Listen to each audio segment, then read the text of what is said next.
I'm motivated by fear. Fear of fear. I hate being scared to do something. It's very simple. This is what I believe, and I'm willing to die for it. Yeah. Period. You can't be scared to die for the truth. The truth is the only thing that's ever going to be constant. And you can't fear what might happen to you if you were to tell the truth. Because what happens to you if you don't tell the truth is worse than telling the truth will ever be. The first step before anybody else in the world believes it is you have to believe it. There's no reason to have a plan B because it distracts from plan A. And I think psychologically, the advantage that gives me over a lot of people that I have been in competition with in different situations is it's difficult to take the first step when you look how big the task is. The task is never huge to me. It's always one brick. I believe, and I learned very young, that you don't try to build a wall. You don't set out to build a wall. You don't say, I'm going to build the biggest, baddest, greatest wall that's ever been built. You don't start there. You say, I'm going to lay this brick as perfectly as a brick can be laid. There will not be one brick on the face of the earth that's going to be laid better than this brick that I'm going to lay in this next 10 minutes. And you do that every single day. And soon you have a wall. And soon you have a wall. I've never really viewed myself as particularly talented. Where I excel is ridiculous, sickening work ethic. You know, while the other guy's sleeping, I'm working. While the other guy's eating, I'm working. The separation of talent and skill is one of the greatest misunderstood concepts for people who are trying to excel, who have dreams, that want to do things. Talent you have naturally. Skill is only developed by hours and hours and hours of beating on your craft. I always knew that I could work hard enough. There wasn't an issue with discipline, or there wasn't an issue with the ability to sacrifice or the willingness to sacrifice. There's no easy way around it. No matter how talented you are, your talent is going to fail you if you're not skilled. You know, if you don't study, if you don't work really hard and dedicate yourself to being better every single day. This one year, my father had his shop, and he decided for whatever reason that he wanted a new wall on the front of his shop. So he tore down probably about 16 feet high and probably about 30 feet long. He just completely tore the wall down, and my brother and I had to dig a 6-foot hole. For the foundation. For the foundation. We would mix in the concrete by hand. A year and a half. We were building this wall for a year and a half. Every day after school, we would come and mixing concrete, putting it in the hole, doing it. And it was just myself and my little brother. And I remember standing back, looking at that wall, saying, there's going to be a hole here forever. A year and a half later, we laid the final brick. And my father stood back with my brother and I know he planned this. He says he didn't, but I know he had been planning this and writing this for his for the past 2 years. But we stood back, we looked at the wall, and he looked at me and my brother and said, "Don't y'all never tell me that you can't do something," and walked into the shop. As a child, my parents always told me, you could be whatever you want to be, you could do whatever you want to do.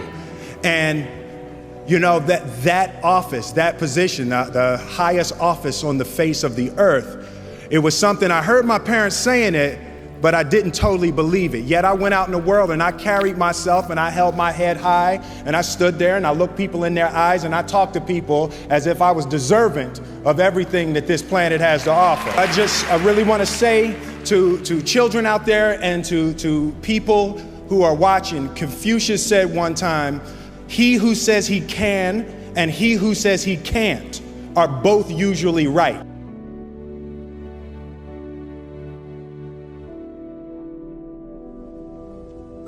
having the opportunity to study greatness. And anytime you have that opportunity, there are certain intricacies that will make clear who you are. It becomes that much more clear who you are. The definition of who I am is very clear to me, and it also redefines who I want to be, in that I know for a fact that I'm stronger than I thought I was. You know, you can't help but ask yourself the question, what would I do if I was in Muhammad Ali's shoes? I'm not the best at anything. You know what I mean? Eddie Murphy is funnier than I'll ever be. Denzel is more powerful than I'll ever be. I think that my strength is I can do everything well. You know, I can do a little bit of everything, and that's what I concentrate on to be my strength. I'll never be able to compete with Denzel. I enjoy connecting with people and ideas, and you know, I have a mission statement. So every year for probably the past 10 years, I've worked out a mission statement for myself.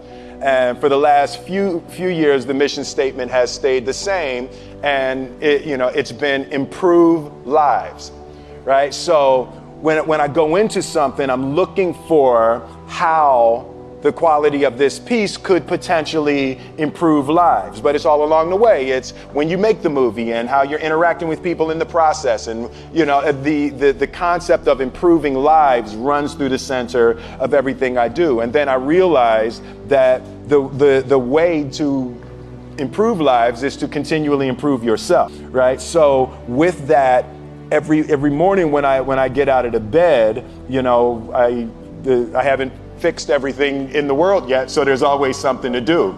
I want my life, I want my work, my family, I want it to mean something. If you are not making someone else's life better, then you're wasting your time. Your life will become better by making other lives better. A few months ago, I said that I believe that if I chose to, I could be the president of the United States. And I think as I've had a chance to intellectualize why I said that. Yeah. And I think that there's a certain delusional quality that all successful people have to have. You have to believe that something different than what has happened for the last 50 million years of history. You have to believe that something different can happen. The one thing that I truly tried to communicate in the interpretation of Ali is the complex simplicity of greatness. Yeah. And how greatness is not this wonderful, esoteric, elusive, God-like feature that only the special among us will ever taste. It's something that truly exists in all of us. Loss is bound to joy. Like pain and suffering are bound to joy. The being able to survive something is actually a big part of being able to find that next wave of joy. You appreciate smaller things. I hated being scared, that I didn't want to even take the meeting. I just hated that being scared to do something. And I think what developed in my early days was the attitude that I started attacking things that I was scared of.